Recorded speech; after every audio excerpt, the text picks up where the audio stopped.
గర్భసంచిలో గడ్డలు అన్నట్టుగా చాలాసార్లు వినుంటారు. సో దీన్ని ఏమంటారు? అండ్ ఇవి ఉంటే సంతానలేమి సమస్యలు ఏమైనా వస్తాయా? ఈ విషయం గురించి మనం ఈరోజు మాట్లాడుకుందాము. హలో అండి, నేను doctor Maitri, fertility expert, Maitrishri fertility centre, Hyderabad. గర్భసంచిలో గడ్డలు ఉన్నాయి అంటే దాన్ని మనము ఫైబ్రాయిడ్స్ అన్నట్టుగా అంటాము. ఫైబ్రాయిడ్ అంటే నథింగ్ బట్ గర్భసంచి అనేది ఒక మస్క్యులర్ స్ట్రక్చర్. ఎక్కడైతే లోకలైజ్డ్గా ఈ మజిల్స్ అనేది వాపు అనేది వస్తుందో అలాంటి దాన్నే మనము ఫైబ్రాయిడ్ అని అంటాము. సో ఫైబ్రాయిడ్స్ని మనం మేజర్గా మనం కేటగరైజ్ అన్నట్టుగా చేసుకున్నప్పుడు యూజువల్గా 3 టైప్స్ ఆఫ్ ఫైబ్రాయిడ్స్ అనేవి ఉంటాయి. గర్భసంచి బయట వైపు ఉంది అంటే సబ్సీరోజల్ ఫైబ్రాయిడ్ అని అంటాం. అది 2 వాల్స్ మధ్యలో ఉంది అంటే ఇంట్రామ్యూరల్ ఫైబ్రాయిడ్. ఒకవేళ ఆ ఫైబ్రాయిడ్ అనేది గర్భసంచి లోపల లేయర్ వైపు ఉంది అంటే సబ్మ్యూకోసల్ ఫైబ్రాయిడ్ అని అర్థం. ఈ 3 ఫైబ్రాయిడ్స్లో యూజువల్గా మనకు సంతానలేమి సమస్యలు అనేవి జనరల్గా కాజ్ చేసేది అనేది intramural fibroid, submucosal fibroid.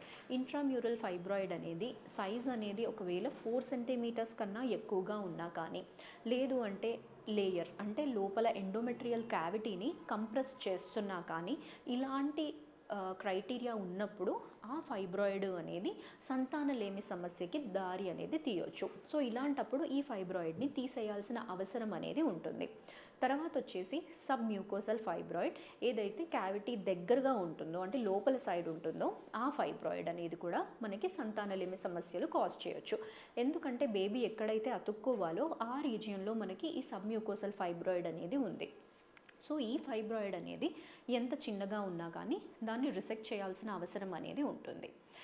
Subserosal fibroid అనేది యూజువల్గా మనకి సంతానలేమి సమస్యలు కాజ్ చేయకపోవచ్చు, బట్ కొన్ని కేసెస్లో దాన్ని తీసేయాల్సిన అవసరం ఉంటుంది. ఫర్ ఎగ్జాంపుల్, ఎప్పుడైతే ఆ ఫైబ్రాయిడ్ అనేది ఒక చిన్న తోకతోని గర్భసంచికి అటాచ్ అయ్యి ఉంటుందో అది ఒకవేళ మెలితిరిగింది అంటే severe abdominal pain, vomitings, emergency సిచ్యువేషన్స్లో ల్యాండ్ అవ్వచ్చు. సో అలాంటి కేసెస్లో మనం ఆ ఫైబ్రాయిడ్ రిమూవ్ చేయాలి. తర్వాత వచ్చేసి ఎలా రిమూవ్ చేస్తాం ఈ ఫైబ్రాయిడ్స్ అనేది? యూజువల్గా ఈ మధ్యకాలంలో మ్యాక్సిమం మనము పెద్ద పెద్ద ఇన్వేసివ్ సర్జరీస్, ఓపెన్ సర్జరీస్ అనేది చేయడం లేదు. మినిమల్లీ ఇన్వేసివ్ సర్జరీస్ ద్వారానే ఈ రిమూవల్ అనేది జరుగుతుంది. ఫర్ ఎగ్జాంపుల్ లాప్రోస్కోపీ అన్నా, హిస్ట్రోస్కోపీ అన్నా కానీ యూజువల్గా పెద్ద ఫైబ్రాయిడ్ అంటే లాప్రోస్కోపీ ద్వారానే రిమూవ్ చేస్తాము. అండ్ ఒకవేళ ఆ ఫైబ్రాయిడ్ అనేది లోపల సైడ్ ఉంది, సబ్మ్యూకోసల్ రీజియన్లో ఉంది అంటే మాత్రం దాన్ని హిస్ట్రోస్కోపిక్ రిసెక్షన్ ద్వారా మనము చేస్తాము.